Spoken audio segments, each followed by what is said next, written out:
What it is, man. Detroit versus everybody, man. Detroit, we rep the hardest, man. We gain the hardest. You know what it is, man. Detroit, CJ, holla at your boy when we get home.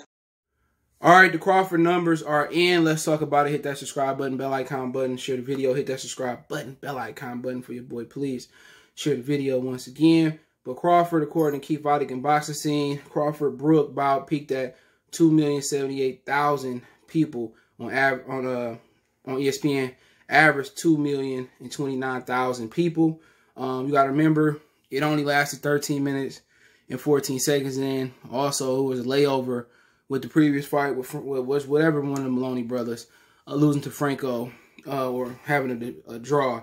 And most people were saying that Bob Arum screwed that guy got screwed, but Franco was a Golden Boy guy, so they favored in Golden Boy favor. But he said the figures released Tuesday indicate ESPN Crawford Brook main event peaked at 2,078,000 and also averaged 2,029,000 viewers watched Crawford bout WBO that lasted championship 13 minutes 14 seconds.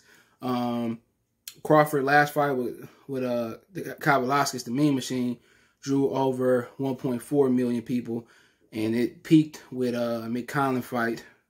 Over 1.6 million people. If you're wondering, Lomachenko and Teofimo Lopez did almost 3 million at 2,898,000, and they averaged 2,729,000 October center from the MGM bubble. The whole telecast averaged over 1.5. It lasted 5 hours and 47 minutes, much longer than the Brook telecasting. Crawford's 12th round stoppage over Jose Benavidez Jr. was Crawford's most watched fight on air live on ESPN. So that drew over 2.2 million people from the Shire Health Center, Omaha, Nebraska, Crawford's hometown. So yeah, they did a good job. It only lasted.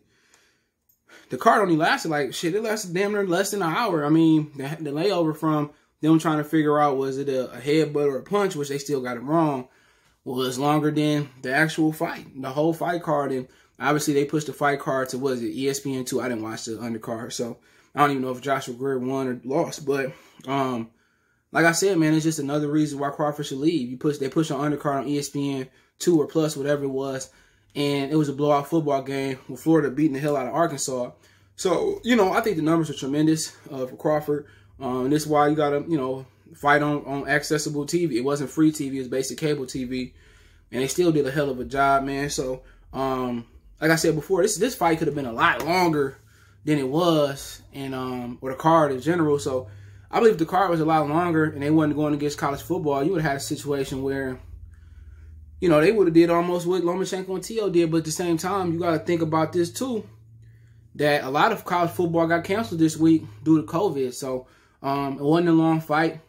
It wasn't a long card, which wasn't necessarily top-ranked fight. But, you know, top-ranked pushed boxing back. Well, ESPN pushed boxing back for the benefit of a blowout college football game. And, you know, and Crawford got to think about that, like how many fans they could, you know, that would have gotten the rhythm of watching it. But he always thinking about how many fans carried over from Florida game. But a lot of people carried away from the Florida game because it was a blowout. So, I mean, I'm surprised they didn't put that on try to get that fight on ABC, but I know college football was going on. But, I mean, at the same time, you know, Bob Arum been talking real greasy about Crawford.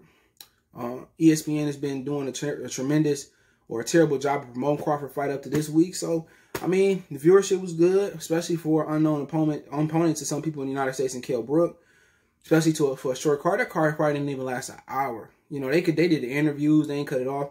ESPN, you know, they just don't put boxing first. It's like HBO did. And HBO, I don't even know what HBO doing. I canceled HBO after HBO boxing was gone. I've been watching HBO boxing since I was a kid.